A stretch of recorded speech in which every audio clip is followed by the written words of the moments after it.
My parents were very old-fashioned, muy católicos. Somewhere along the line there was a twist there. My mother and father were too invested with raising a family. All of us kind of grew up in kind of like a bitter atmosphere. I was a fifth, but we were all workers. My dad used to tell us, you didn't like school, I won't have you laying around doing nothing. So we had to make up our own mind. And then even if we did get a job or something like that, we had to support the family. You know, like giving $20, you know, we had to pay the water bills. I was looking for something different. I think a lot of it had to do with learning to be accepted in a real Mexican family. But during that time, I don't know if I was wanted in that family or not. Because they were very possessive. Just like any normal guy would go out and eat and have fun. I lived in Old Town. I was living in a place called Cardine Center. Cardine Center was a place where there was a lot of Catholic social programs. I met a priest there named Father Leo Davis.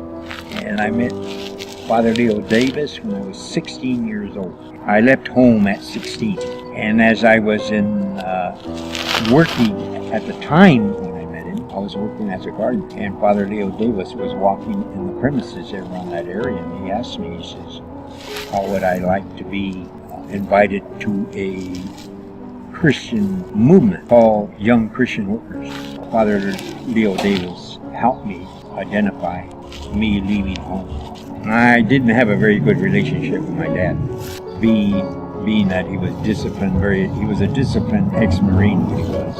And I took off. Father Leo Davis offered me a room there for $40 a month. I lived there for 10 years. And it kind of nurtured a better life for me. The Christian movement taught me something about life that I didn't learn in my adolescence. But Father Leo Davis, he was kind of optimistic, I think, but he molded a lot of us to understand what we wanted to do when we were young. We would read a certain passage of the Bible for the day, and then we would explain what the Lord wanted to elicit to the apostles. And we went on excursions, we went camping, we went bowling once a week, we went to funerals, and we went to a lot of masses. There was always something to do at Cardine Center on a calendar day. Until one day, I was interested in joining the service. I didn't know which one. But I used to come down to San Diego, you know what I mean, to the bookstores a lot and do some research on the armed forces books. Father Leo Davis didn't approve of this idea of me joining the military. I was trying to find some answers in my life, you know what I mean, like what was really going on at home that made me leave. So as time went on, I decided I wanted to learn something on my own, to be independent, because I sure didn't study. I just did what I had to do and didn't give anything serious.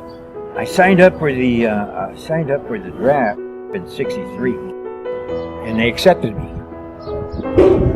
And at that time, I told my dad and my mom that I said I'm going to be leaving. So what happened was, when I went into the Army, I got picked up there in Los Angeles. We had to be there early. We had dinner, and there must have been about 250 guys that got drafted there. But I mean, when I got to Los Angeles, it was more than that. They had a whole train full of guys. Vietnam was just starting to fight.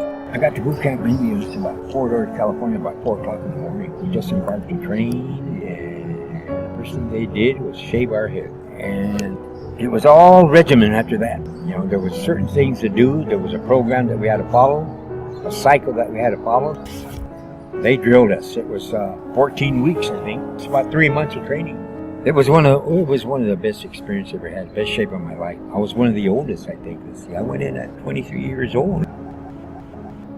And then we got orders to go to Vietnam. And I was all shook about that. They called the whole battalion. Oh, I got there, man. They were all rolled up, man. I mean, ready to move, man. We were ready to go, man. I mean, it was a red alert unit. We hit Vietnam off the shores about maybe 3 o'clock in the morning. We dug in, and then we were trying to get other orders to see how far we were going to go in so we could start this we could find this, build a camp. Finally, I was there a year, I did what I had to do.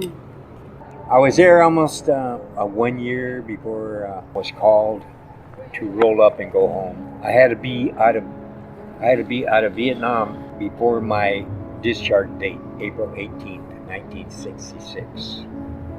I had a good dinner with the guys. They threw me in a party, and they told me that I was headed for Saigon, the 90th Replacement Center. When I flew out of Quy Nhon, it must have been about 6 or 7 in the evening. They told us how long it was going to take to get there. I was so tired from the flight that I went to sleep. As I woke up, and I had to go to the bathroom, but I asked him, "Where's the head at, man? Where's the restroom?"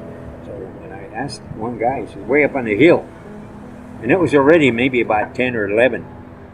As soon as I found it, the lights went out, and they were dropping bombs inside where we were at. That's when I got caught inside the latrine. And it was real close to me. And when the first one hit, my legs went out.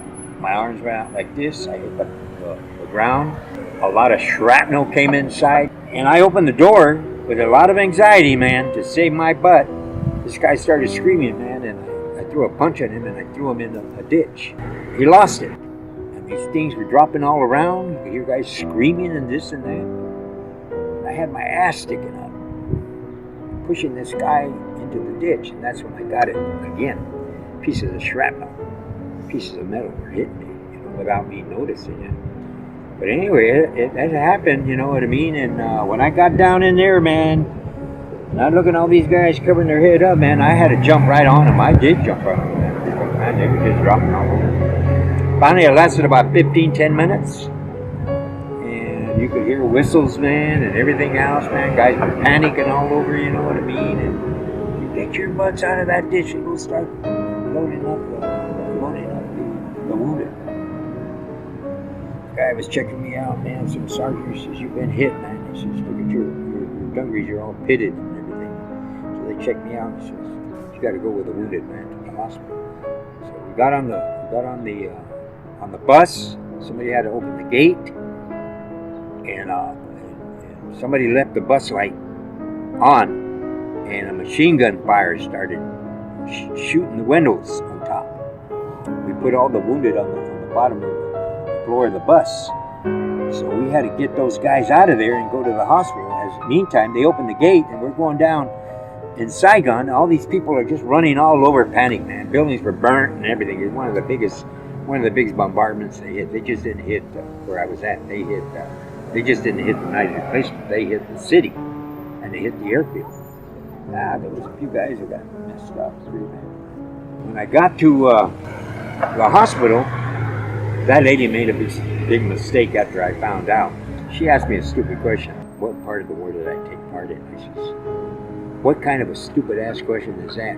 I said, you see me emotionally drained, and you see me panic, and they didn't put a narrative in that write-up right. So by the time I got home, there was nothing recorded. And I got on this shit, this big plane, a Boeing 707. Oh man, you should have heard those. A lot of guys I was so screwed up, and I was picking up the damn window. Well, anyway, we're down at the end of the tarmac. When those green lights go on in the plane, we're ready to go airborne. We're ready to go home. And you can hear the guy start feeling the nose of the plane going up. We were at least 50 feet up. And the lady says, "Anybody want a beer?" I said, give me 5 of them. There was a lot of fear on that plane, man. That's what happened, man. And we landed, and they took us to the Army terminal, and we had to stay there almost a week to get disorientation, you know what I mean?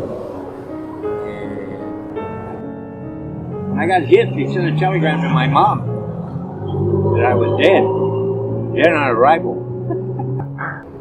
Called a cab. The bars were still open all over San Diego. I said, "Take me to a bar that I grew up in." Same guys that I knew that I used to drink were still there. And when I went in with my uniform, they looked at me and says, "Hey, it ain't Halloween." I said, "What are you doing with that Army uniform?" I said, "I just got back from Vietnam." I said, "You're shitting me." I said, "Shit."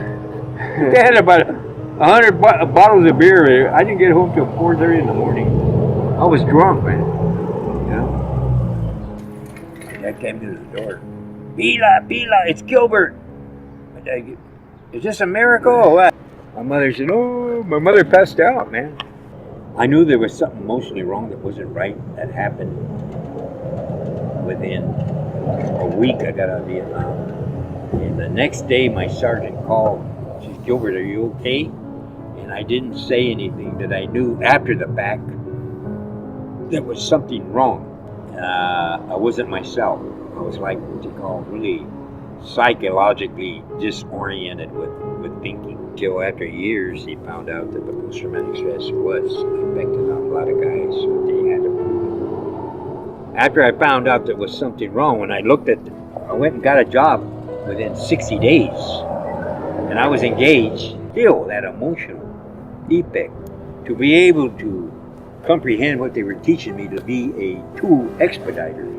But let me tell you something, it got so bad for me, I resigned.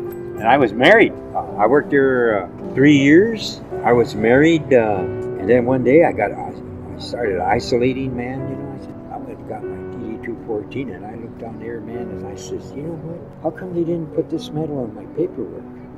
And how come that nurse, when I was at the hospital, didn't put a narrative on my emotional state? She knew, and did I raise a stink?